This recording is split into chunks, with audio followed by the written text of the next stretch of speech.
Hello बच्चों, एक एक कॉमर्स में आपका स्वागत है। हम लोग पढ़ रहे हैं इनकम फ्रॉम सैलरी। ठीक है, इसका हम लोग टोटल 10 क्लास ले चुके हैं।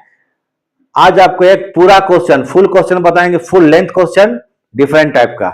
इसमें बहुत तरह का परक्विजिट्स, बहुत तरह का अलाउंस, ये सब वैल्यूएशन करना है। ठीक है, तो चलिए ठीक है, क्वेश्चन को आखिरी तक देखिएगा और अगर समझ में आता है, ठीक लगता है तो लाइक सब्सक्राइब कर दीजिएगा। थोड़ा आखिरी तक देखिए क्वेश्चन को। तो आज जो क्वेश्चन बता रहे वेरी इंपॉर्टेंट, अच्छा इंपॉर्टेंट क्वेश्चन है और अच्छा क्वेश्चन है। तो जरा इसको देखिए।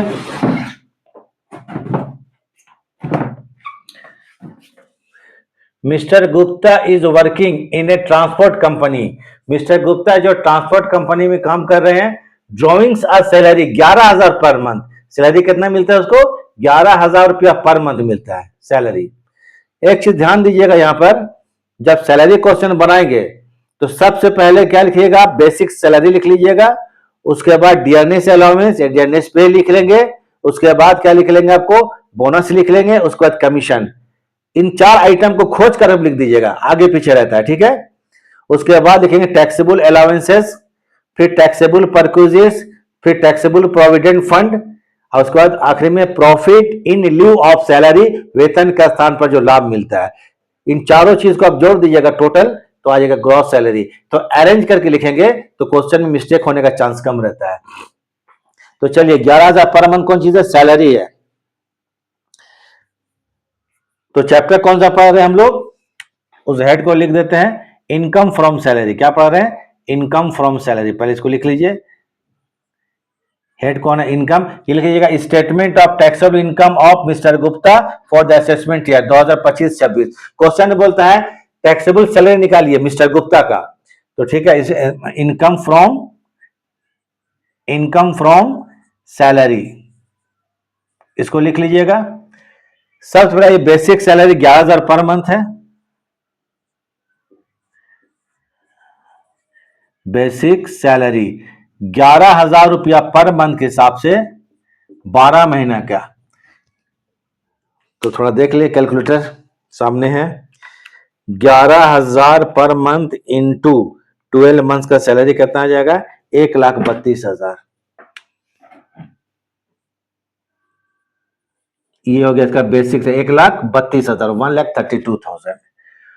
उसके बाद देखिए डीए नहीं है, क्वेश्चन पढ़ लिए थे हम। ठीक है, बोनस कमीशन, तो बोनस है, देखिए bonus, he is in receipt of bonus. देखिए तो आखिरी में लिखा हुआ है, लेकिन क्या कर रहे हैं हम, बोनस पहले लिखा जाता है। बोनस इक्विवेलेंट 2 मंथ सैलरी, 2 महीना के सैलरी के बराबर इसको बोनस मिलना है, 2 महीना के सैलरी के बराबर। तो यहां यही बोनस जो है 11,000 रुपया सैलरी पर मंथ है, इक्विवेलेंट 2 मंथ, 2 महीना के बराबर। तो 2 महीने के बराबर निकालें तो 11 कितना हो गया? 22,000 रुपया। ठीक है,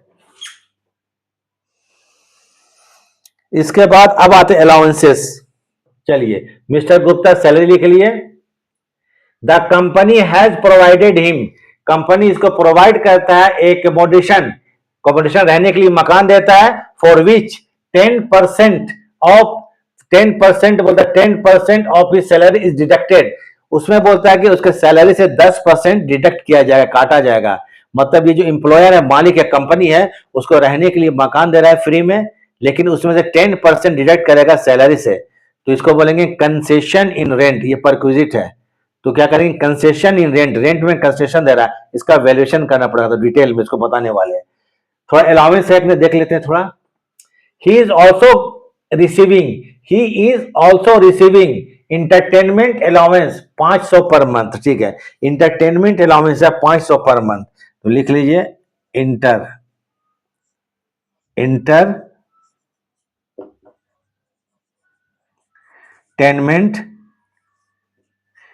अलाउंस कितना रुपया? 500 रुपया पर मंथ, 500 पर मंथ। तो 12 महीना कितना हो जाएगा? 6,000। अलाउंस एक ही यहां नजर आ रहा है हमको। ठीक है, अब उसके बाद है परक्विजिट, जैसे कंसेशन इन रेंट, ये परक्विजिट में आ जाता है। तो इसका वैल्यूएशन करना पड़ेगा हमको। निकालना पड़ेगा। तो निकालने के लिए इतना स्पेस में नहीं होगा, इसको हम टोटल कर देते हैं। टोटल करके पेज को चेंज कर रहे हैं, समझिए एकदम स्ट्रेट चलते चलते चला जाएगा। आप लोग एक जगह इसको सेट कर लीजिएगा एक पेज में पूरा। ऐसे भी पेज अगर चेंज करेंगे तो देखिए क्या करना है, 1,32,000 प्लस कितना होगा 22,000 और प्लस कितना होगा 6,000, 1,60,000। इसको लिखिए बैलेंस CFD, क्योंकि जब पेज को चेंज कीजिएगा, मान लीजिए क्वेश्चन में सैलरी जो एक पेज में बड़ा थोड़ा मुश्किल होता है ना, 1.5 पेज 2 पेज चला जाएगा। तो बैलेंस CFD एग्जाम में, तो इसको आप बैलेंस CFD कर देंगे, पेज चेंज कर रहे हैं। ये कितना है 1,60,000। इसको आप लोग स्क्रीनशॉट लीजिए। इसके बाद हम लोग वैल्यू ऑफ कंसेशन रेंट कैसे किया जाएगा, उसके लिए स्पेस छोड़ना है बड़ा, उसमें थोड़ा स्पेस ज्यादा ले लेगा। तो वैल्यूएशन यहीं पर कर दीजिएगा, अलग से पेज में जरूरत नहीं है, माने क्वेश्चन में ही आप पर्टिकुलर में करते चले जाइएगा। इससे आपको क्या होगा, अच्छा बनेगा भी, नंबर भी अच्छा आएगा। तो चलिए इसको खत्म कीजिए, स्क्रीनशॉट हो गया होगा, ज्यादा लेट नहीं करना है। 1,60,000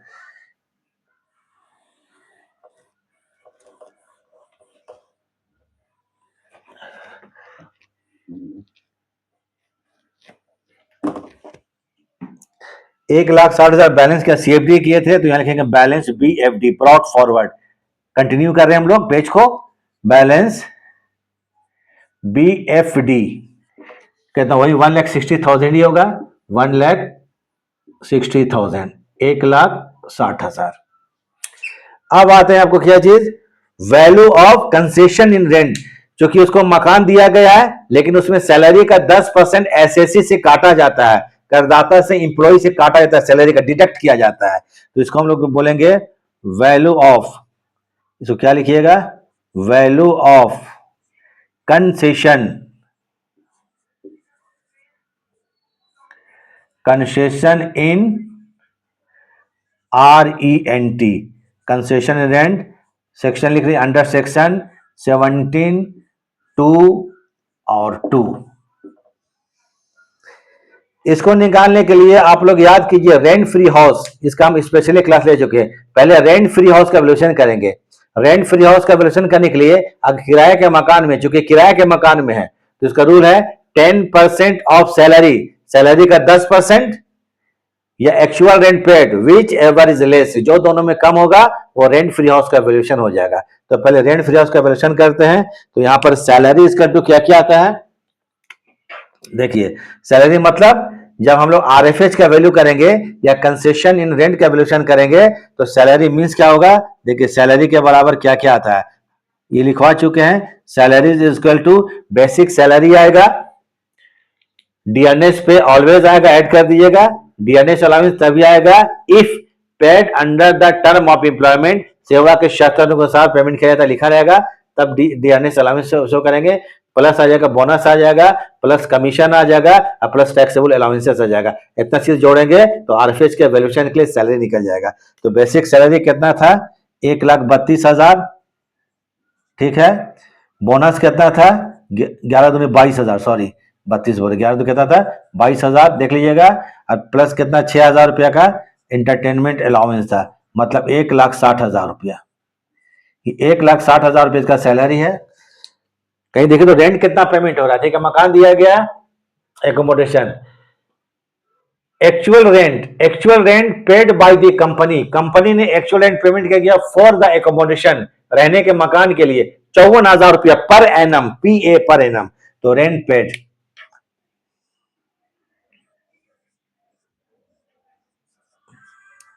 ये इसको बोलेंगे एक्चुअल रेंट। रेंट पेड कितना है आपको, 54,000 रुपया पर एनम।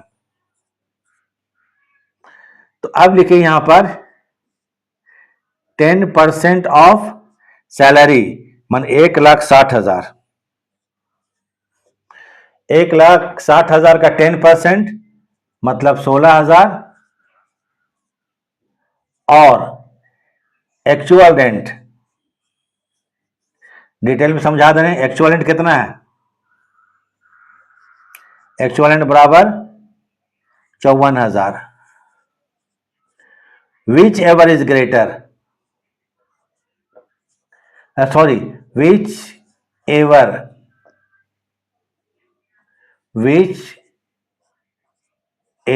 Is less. तो जरा देखिए तो 16,000 और 54,000 दोनों में कम कौन है? 16,000। तो ये 16,000 आरएफएच का वैल्यू हो गया। कोई दिक्कत?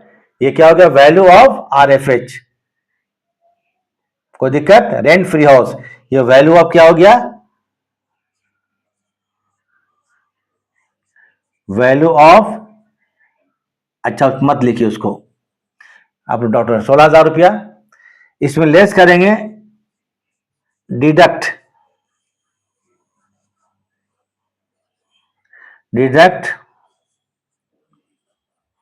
फ्रॉम एसएससीज, हम लिख देते हैं ताकि समझ में आ जाए। एसएससीज, एसएससी के सैलरी में से कितना डिडक्ट किया जाता है? 10% ऑफ सैलरी। तो 10% ऑफ सैलरी कितना है? 1,32,000। 1,32,000 का 10% कितना होगा? 13,200। 13,200 रुपया। तो ये आरएफएच का ये कंसेशन रेंट का वैल्यू है, कितना हो गया? 13,200। तो 16,000 रुपया का इसको रेंट फ्री हाउस है, लेकिन इसमें से आपको 13,200 सैलरी घटा जा रहा है, तो हो गया 2,800 रुपया। ये कितना हो गया? 2,800 रुपया। सॉरी 26 हम लिख दिए, कितना हो गया? 2,800 रुपया। कितना घटा कर? 2,800 रुपया। तो इसके सामने लिख दिए कितना? 2,800 रुपया। क्लियर? कंसेशन रेंट 2,800 रुपया। देखिए फिर प्रॉब्लम आ गया कि इस पेज में अभी और कुछ अभी वैल्यूएशन करना, और कुछ बचा हुआ है, फिर टोटल करते हैं, दूसरे पेज में ले जाते हैं। तो फिर लिखेंगे बैलेंस CFD कैरिड फॉरवर्ड, लिख लीजिएगा, पेज चेंज कर रहे हैं, बैलेंस थोड़ा छोटा ही लिख दे रहे हैं, CFD कैरिड फॉरवर्ड। तो 1,60,000 में हम लोग कितना? 1,60,000 है, पहले से था ये, इसमें और जुड़ जाएगा, कितना जुड़ जाएगा? 2,800 रुपया। तो अब आगे बढ़ के 1,62,800, चलिए 1,62,800 रुपया, 1,62,800 रुपया। ठीक है, इसका स्क्रीनशॉट लीजिए। मेन आपको ये समझना है क्या चीज? आपको value of concession in rent. Clear हो गया? सामने कर दीजिएगा, यही वर्किंग कर लेंगे। और ये टैक्स कितना है? 2,800 रुपया। 2,800 का शो कर दिया आपको, value of concession in rent. तो इसका आप लोग, हाँ क्या, हम स्क्रीनशॉट लीजिए। अब आगे पढ़ते हैं, क्वेश्चन बातें चले जाते हैं। 1,62,800 रुपया, इसको हम लोग नेक्स्ट पेज में ले जाएंगे। 1,62,800 रुपया। तो चलिए, हो गया, आपको उम्मीद है।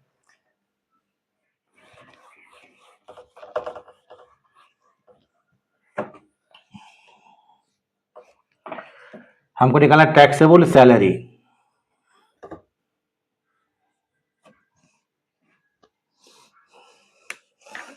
चलिए CFD की है, तो चलिए क्या करेंगे? Balance BFD, balance brought forward. Next page से ले आ रहा है, कितना रुपया आ रहा है? पिछले से इससे 1,62,800, 1,62,800 आ गया। फिर पढ़ते हैं, he is also receiving entertainment allowance, ये लिख चुके थे। he is provided by the company with a large car, इसको कंपनी से एक लार्ज कार, बड़ी कार मिली हुई है। लार्ज कार मतलब बड़ी कार मिली हुई है कंपनी की तरफ से। For his personal and office use, for his personal and office use, इसको कंपनी की तरफ से एक बड़ी कार मिली हुई है जो कि पर्सनल यूज और ऑफिस यूज दोनों में इस्तेमाल होता है। Expenses of personal use are borne by the SSC himself, और जो पर्सनल यूज के लिए जो भी खर्चा होता है, पर्सनल पोर्शन के लिए, यूज के लिए, उसका पूरा खर्चा एसएससी सहता है। मतलब ये आपको कंफ्यूज कर रहा है, जान लीजिए कार का जो खर्चा कौन सह रहा है? एसएससी सह रहा है, बॉन्ड जितना भी एक्सपेंसेस कार का है। ठीक है, तो ये भी परक्विजिट है। तो आइए वैल्यू ऑफ कार क्या करेंगे यहां पर? वैल्यू ऑफ कार, कार का वैल्यू। अगर बड़ी कार है और खर्चा एसएससी सहता है तो 900 पर मंथ होता है। और इंटू 12 महीने के लिए ये कार का वैल्यू हो गया। क्लियर? 900 इंटू 12 ये 10,800 एकदम ठीक है। 10,800 रुपया ये कार का वैल्यू है। कितना? 10,800 रुपया वैल्यू ऑफ कार। फिर पढ़ते हैं मेंबर्स ऑफ एसएससीज, मान एसएससीज का जो फैमिली मेंबर है, मेंबर्स ऑफ एसएससीज करदाता का फैमिली जो मेंबर है, फैमिली हैव विजिटेड माने घूमने के लिए गया a number of places in companies buses, company के बस में घूमने के लिए टूर में निकल गया। For which no fare had been charge, उसे कोई भी फेयर नहीं लिया गया। ये ट्रांसपोर्ट कंपनी में काम करता है। पहले देखिए शुरू में लिखा हुआ है मिस्टर गुप्ता वर्किंग है ना इन ए ट्रांसपोर्ट कंपनी, ट्रांसपोर्ट कंपनी में मिलता है और उसको कंपनी की तरफ से बस मिला है, ठीक है। और बस में फ्री में उसके फैमिली घुमा, बहुत सारे प्लेसेस में घूमने गया, टूर में गया, लेकिन कंपनी ने उसे कोई भी फेयर, कोई भी भाड़ा चार्ज नहीं किया, कोई भी भाड़ा चार्ज, कोई भी फेयर चार्ज नहीं किया, ठीक है कंपनी। हाँ तो हम कहां पर charge total fair of all these visits, जितने भी विजिट्स किया था, जहां जहां घुमा था वह ड्यूरिंग द अकाउंटिंग ईयर 7,200 रुपया, लेकिन उसमें खर्चा कितना आया आपको ट्रांसपोर्ट कंपनी का? 7,200 रुपया। वो ट्रांसपोर्ट कंपनी में काम करता है और उसको कितना 7,200 रुपया का जो होता है, जो ये एसएससी जो फैमिली जो विजिट किया, जो घुमा आपको टूर गया, तो उसमें कितना उसको 7,200 रुपया का छूट मिल गया एक तरह से, समझे ना, किसकी तरफ से? कंपनी की तरफ से कोई पेमेंट नहीं ले तो टैक्सेबल हो जाएगा ये। तो लिखिए ट्रांसपोर्ट फैसिलिटी 7,200 रुपया ट्रांसपोर्ट फैसिलिटी, चूंकि एक तरह से कंपनी क्या बेनिफिट मिल रहा है किसको? एम्प्लॉय का। Transport transport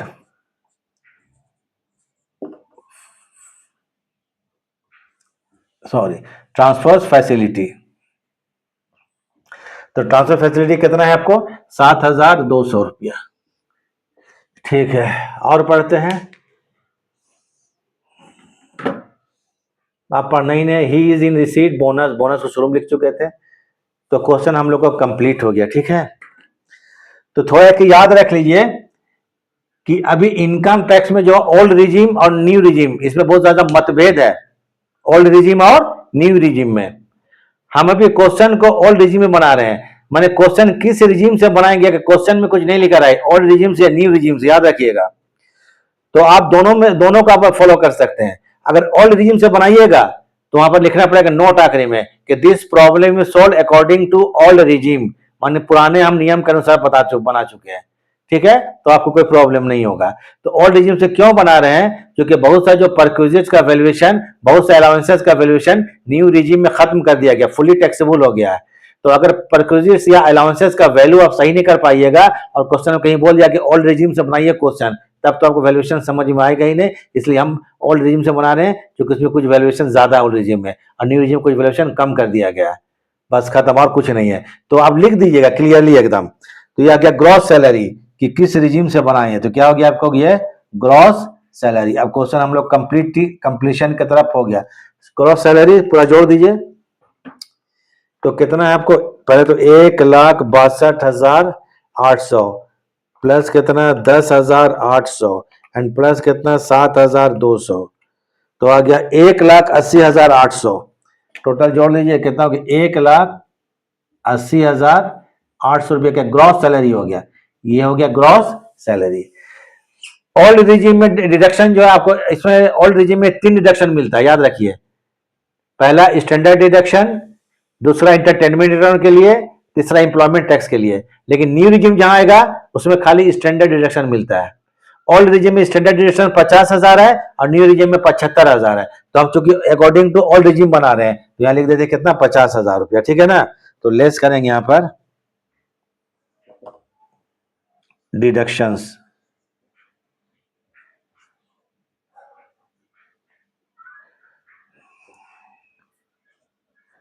deductions.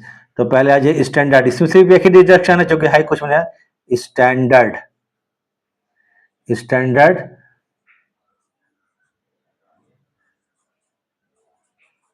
Deduction under section 16(1) कितना आएगा? 50,000। 1,30,800 रुपया। ये आपको हो गया टैक्सेबल सैलरी, यही निकालने वाला था ना, टैक्सेबल सैलरी। क्योंकि शुरू में हेड में ही लिख चुके हैं टैक्सेबल इनकम निकाल रहे हैं, तो नीचे लिख लीजिए टैक्सेबल सैलरी या इनकम फ्रॉम सैलरी लिख सकते हैं। क्या लिख सकते हैं हम लोग? इनकम फ्रॉम सैलरी या टैक्सेबल सैलरी। क्वेश्चन कंप्लीट हो गया। Taxable salary. और कुछ हम बताए हैं कि इसमें लिख लीजिएगा, यहां पर नोट दे दीजिएगा तो कोई प्रॉब्लम नहीं होगा। नोट लीजिएगा, नीचे लिख लीजिएगा note.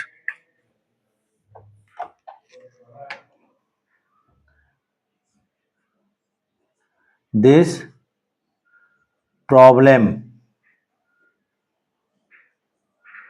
Problem is solved according to old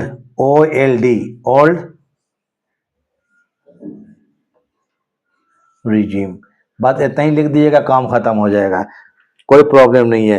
क्योंकि इसमें आपको कोई रूल नहीं बोला है, और बोल दिया आपको अकॉर्डिंग टू न्यू रिजीम, तो न्यू अप्लाई करना पड़ेगा।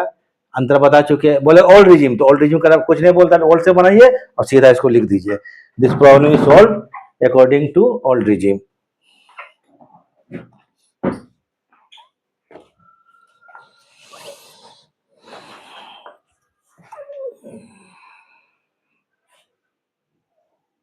चलिए इसको थोड़ा आप लोग उतार लीजिए, स्क्रीनशॉट लीजिए, क्वेश्चन को तो खैर ध्यान से देखिएगा।